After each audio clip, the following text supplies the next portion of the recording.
Hello बच्चों, congratulations. आप एक क्लास से पास करके दूसरी क्लास में आ गए। पूरे साल आपने मेहनत की, आपकी मेहनत सफल हुई, नई नई क्लास में आए हो, तो आपको ऑल द बेस्ट। और बच्चों, आज मैं आपको एक बहुत ही इंपॉर्टेंट चीज बताने जा रही हूँ, जिसको लेके अगर आप चलोगे तो कभी भी पढ़ाई में किसी भी सब्जेक्ट में पीछे नहीं रहोगे। एक चीज होती है बेस और फाउंडेशन, उसको स्ट्रॉन्ग करना, प्लस अगर आप पढ़ाई कर रहे हो तो कॉन्सेप्ट के ऊपर ही करना। तो आपको किसी भी कॉम्पिटिटिव एग्जाम्स में एक्स्ट्रा कोचिंग या क्लासेस लेने की जरूरत कभी नहीं पड़ेगी।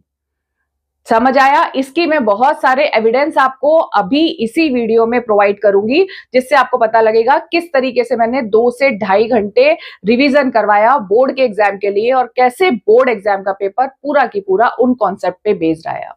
कभी भी ये मत समझना कि किसी भी वीडियो में कोई भी टीचर आपको पेपर लीक करवा देगा या फिर आपको सारे क्वेश्चंस बता देगा और आप एंड टाइम पे पढ़ के पास हो जाओगे। नहीं होगे।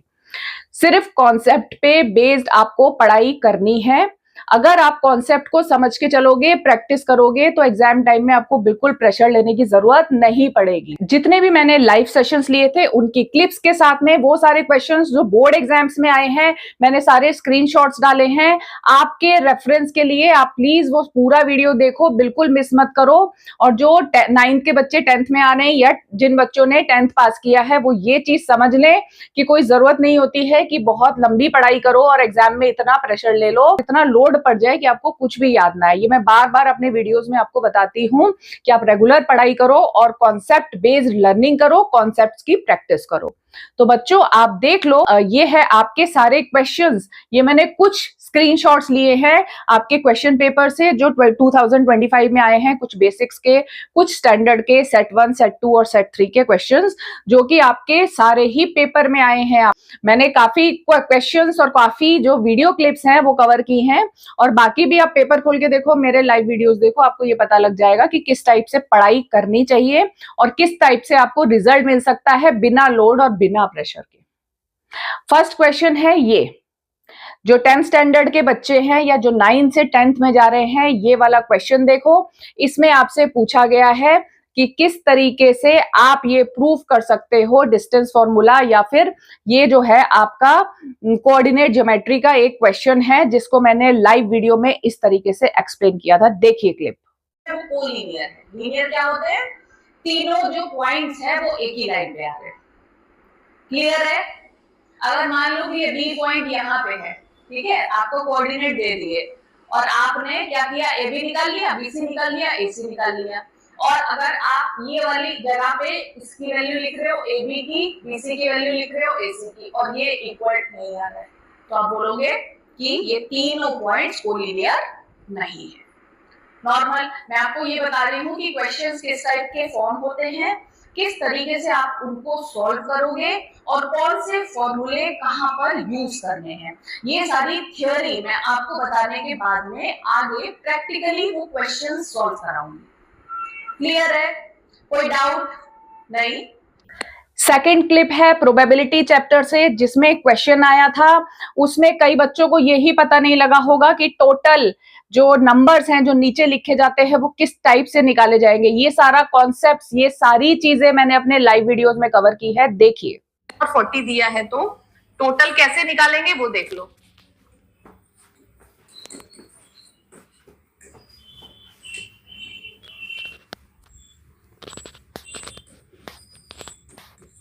Total cards is equal to जो लास्ट नंबर है, last card minus first card plus 1। तो लास्ट कार्ड हमारा क्या था 40, फर्स्ट कार्ड क्या है 7, प्लस 1 करेंगे तो मतलब 41 माइनस 7, तो हमारे कितने होंगे 34। टोटल नंबर ऑफ कार्ड्स हैं 34।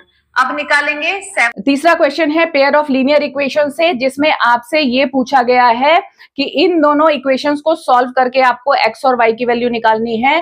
तो आप बच्चों ने क्या किया होगा कि बहुत लंबा लंबा प्रोसेस करके जिन्होंने कॉन्सेप्ट नहीं पढ़े होंगे उन बेचारे बच्चों को पता नहीं होगा कि इनको सॉल्व कैसे करना है। तो ये सारी टिप्स, ट्रिक्स, कॉन्सेप्ट्स मैंने सारे की सारे लाइव वीडियोस में सिर्फ 2 या 2.5 घंटे में सब कवर कराए थे। सारे चैप्टर्स मैंने 2-2, 2.5 घंटे रोज लेके आपको प्रैक्टिस करवाया था। और जिन बच्चों ने ये कॉन्सेप्ट्स किया उनका पेपर बहुत अच्छा गया। जिन्होंने पूरा पढ़ाई किया, सारे की सारी बुक्स दोबारा से और उसके ऊपर बेस्ड इतने सारे क्वेश्चन 10-10 घंटे पढ़ाई की, वो बेचारे बच्चे ऐसा बोल के चले गए कि पेपर बहुत टफ था। क्या करो, इस इक्वेशन को पहले प्लस कर लो, ठीक है। एडिंग, ये फर्स्ट इक्वेशन है। सबसे पहला स्टेप क्या करोगे, स्टेप 1 में क्या करोगे, एडिंग। और ये आपका है 19x minus 17y is equal to 55। देखो इतना बड़ा ये क्वेश्चन है, नंबर्स बड़े हैं, तो आप क्या करोगे, इसको मल्टीप्लाई करके सीधा इलिमिनेशन मेथड इसमें नहीं लगाओगे। इसमें आप क्या करोगे, इसमें आप प्लस और माइनस कर दोगे सीधा सीधा। तो वेरिएबल की वैल्यूज पूछते तो भी आप इसमें से निकाल सकते हो, आपको ऐसे ही सॉल्व करना है उसको। मतलब उसमें क्या होगा, आपकी इक्वेशन सिंपलीफाई हो गई। जो इतनी बड़ी बड़ी इक्वेशन थी उसकी जगह पे ये दो छोटी इक्वेशन आपको मिल गई है। मतलब एक ये और एक आपको मिली है x + y = 1। तो आपको ये दो इक्वेशन मिली है, आप इसको सॉल्व करने जाओगे तो भी x और y की वैल्यू निकल आएगी, आपसे पूछी नहीं है ना। आपको अगर ऑप्शन दे रखे हैं। अब ये क्वेश्चन देखो, ये तो पूरा की पूरा वैसा की वैसा आ गया। ये क्वेश्चन मैंने कॉन्सेप्ट समझाने के लिए समझाया था, उसके बाद मैंने बताया था कि इस टाइप के क्वेश्चन को कैसे सॉल्व करेंगे।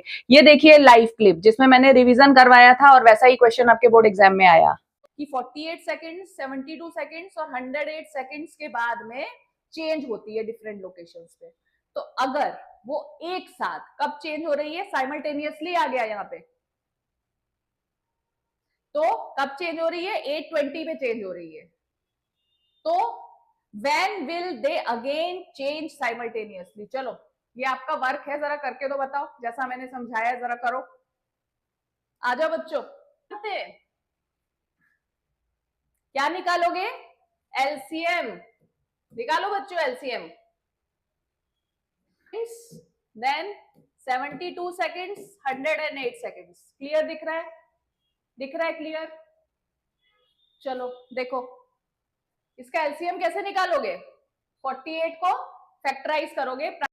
अब ये क्वेश्चंस देख लो, ये इस टाइप के क्वेश्चन सारे की सारे सेट्स में आए हैं। इस पे बेस्ड मैंने पूरा कॉन्सेप्ट रिवाइज कराया, जितना भी रिवीजन का पोर्शन था मैंने सारा इंपॉर्टेंट चीजें निकाली थी, वो आपके पूरे पेपर्स में आई हैं। वो सारी चीजें रिपीट हुई हैं जिस टाइप, जैसे ये क्वेश्चंस है, देखिए इस टाइप के कितने सारे क्वेश्चंस आए हैं, सारे स्क्रीनशॉट लेके मैंने इस वीडियो में कवर किए हैं। ये रही वीडियो क्लिप, ये रहा एविडेंस। मतलब दूसरा कलर यूज करके बताती हूँ आपको। 4 की पावर आपने n ले ली और n की वैल्यू आप कुछ भी लिख दो, 1 लिख दो, 2 लिख दो, 3 लिख दो एंड सो ऑन, कुछ भी लिख दो। तो आप क्या करोगे, 4 की वैल्यू 1 लिखोगे तो 2 × 2 आएगा, मल्टीप्लाई करने पे 4 की वैल्यू 2 लिखोगे तो 4 2 आ जाएंगे, 2 × 2 × 2 × 2। तो ये क्या आएगा, 2 2 जा 4, 4 2 जा 8, 8 2 जा 16। 0 आया लास्ट में, नहीं आया। इस तरीके से आप n की वैल्यू कुछ भी लिख दो, 1 2 3 4 16, कभी भी 0 नहीं आएगा। क्यों नहीं आएगा, क्योंकि सबसे छोटा नंबर जिसमें लास्ट में 0 आता है वो होता है 10, divisible by 5 if it ends with 0 और 5। कोई भी नंबर डिविजिबल है 5 से अगर उसके लास्ट में 0 या 5 आता है, वो तो आपको पता है। जैसे 10 है, 5 है, 25 है, 20 है, लास्ट में 0 या 5 आ रहा है तो ये 5 से डिविजिबल है, ठीक है। द नंबर 4n, 4 की पावर n, मतलब इसको आप ये कंसीडर करो, can be factorized only as 2 × 2 की पावर n। ये फंडामेंटल थ्योरम ऑफ अर्थमेटिक बोलती है कि यूनिकनेस की वजह से 2 × 2 के फॉर्म में ही इसको। Those were the evidences. So understand the concepts, practice and win the game.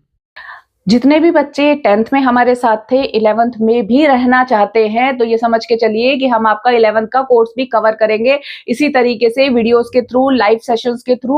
तो अगर आप कॉन्सेप्ट बेस्ड स्टडीज करना चाहते हैं तो आपको सिर्फ ऐसा करना होगा कि चैनल को फ्री में सब्सक्राइब करके नोटिफिकेशन बेल ऑन करनी होगी, ऑल दबा के, ताकि आपको हमारे नोटिफिकेशन मिल सके जब भी हम लोग लाइव वीडियो या फिर कोई नया वीडियो अपलोड करें तब।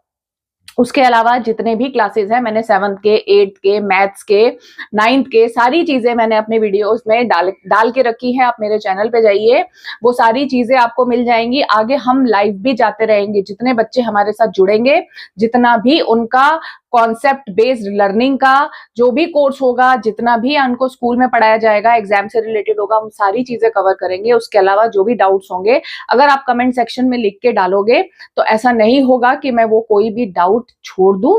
मैं वो सारे डाउट्स आपके क्लियर करूंगी, साइंस में भी, मैथ्स में भी, और एसएस का जो 10th का है वो भी हम सारा कोर्स इस साल में कवर करेंगे ही।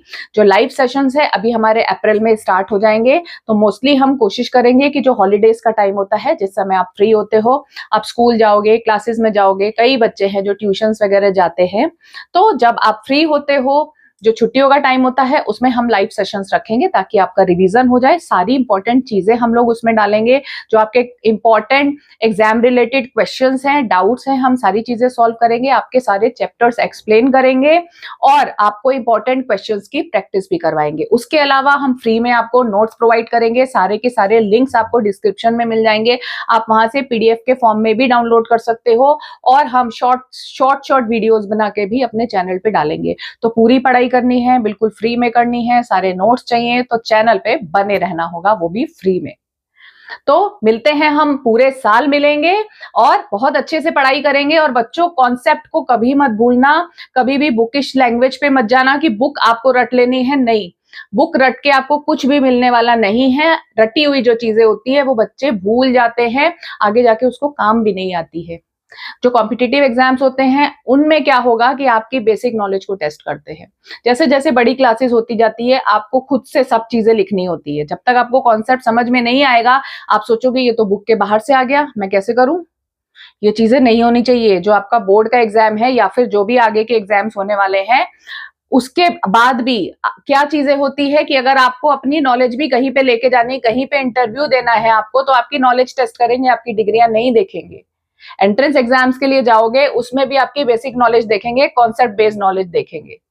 समझ आ रही बात। तो कॉन्सेप्ट को लेके चलना है, उसको इतना मजबूत करना है, इतनी अच्छी फाउंडेशन बना लेनी है कि आप कहीं पे भी पीछे ना हटो और आपको हर जगह पे सक्सेस मिले। तो all the best for your studies and your future. Bye bye.